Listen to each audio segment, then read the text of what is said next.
Good morning student. आज हम the struggle to survive French revolution class 9 का ये टॉपिक डिस्कस करने जा रहे हैं और हम French society during late 18th century ये पिछले वीडियो में हम डिस्कस कर चुके हैं। तो चलिए शुरू करते हैं। The population of France rose from about 23 million in 1715 to 28 million in 1789। Population जो था फ्रांस का वो 1715 में 23 मिलियन था, जो 28 मिलियन हो गया 1789 में। This led to rapid increase in demand for food grain. This lead to rapid increase in demand of food grain. इसका मतलब यह है कि अगर स्वाभाविक सी बात है, अगर पॉपुलेशन बढ़ेगा तो फूड ग्रेन्स का डिमांड बढ़ेगा। Production of grain could not keep pace with demand, और डिमांड के अनुसार प्रोडक्शन ऑफ क्रॉप या प्रोडक्शन ऑफ ग्रेन नहीं हो रहा था।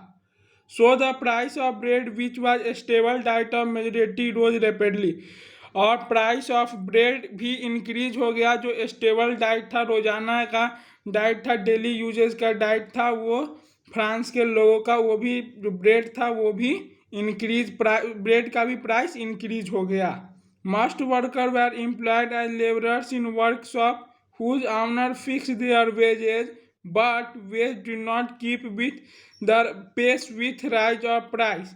और जो वर्कर का वेजेज था वो भी फिक्स था, और जैसे कि कोई भी सामान का महंगाई इतना बढ़ रहा था, उसके अनुसार वर्कर का वेजेस मतलब पगार कह सकते हैं वो नहीं बढ़ रहा था।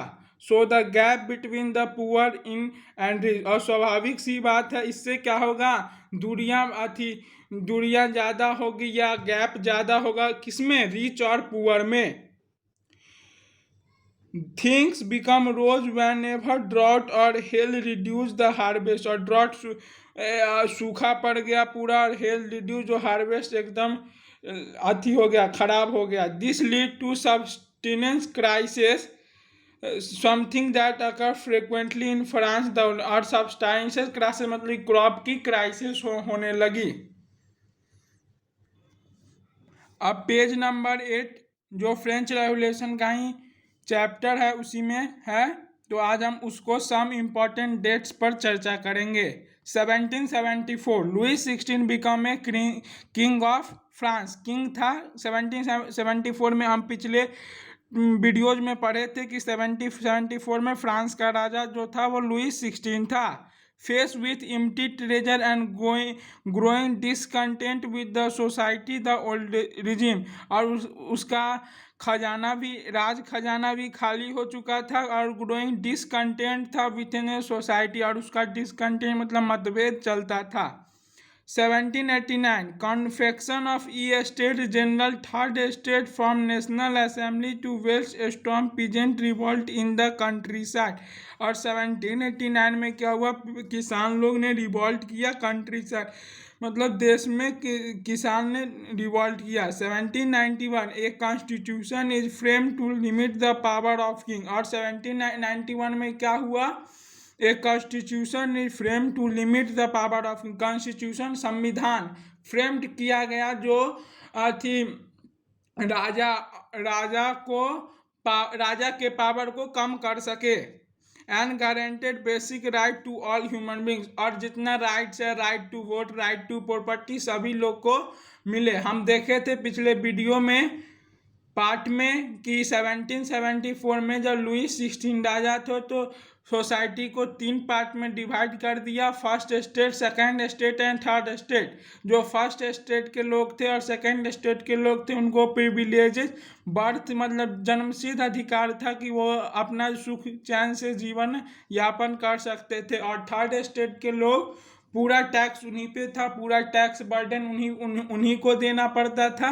इसलिए 1791 में एक constitution is frame to limit the power of king, इसलिए 1791 में क्या हुआ, कॉन्स्टिट्यूशन फ्रेम्ड किया गया, जो राजा को, लुई 16 जो राजा था उसको पावर को किया जाए, और सभी सिटीजन्स को इक्वल राइट, इक्वल प्रिविलेज मिले।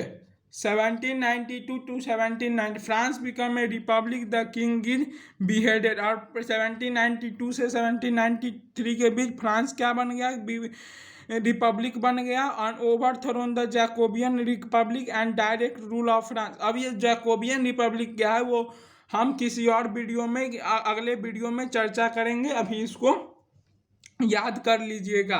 1804 Napoleon become a emperor of France. 1804 में क्या हुआ, नेपोलियन बोनापार्ट आया फ्रांस में, annex the large part of Europe, France में आया, फ्रांस से उसका शुरुआत हुआ। 1804 में वह पूरा फ्रांस के लार्ज पार्ट ऑफ यूरोप मतलब कि पूरे थी जर्मनी उर्मनी सबको जीत लिया।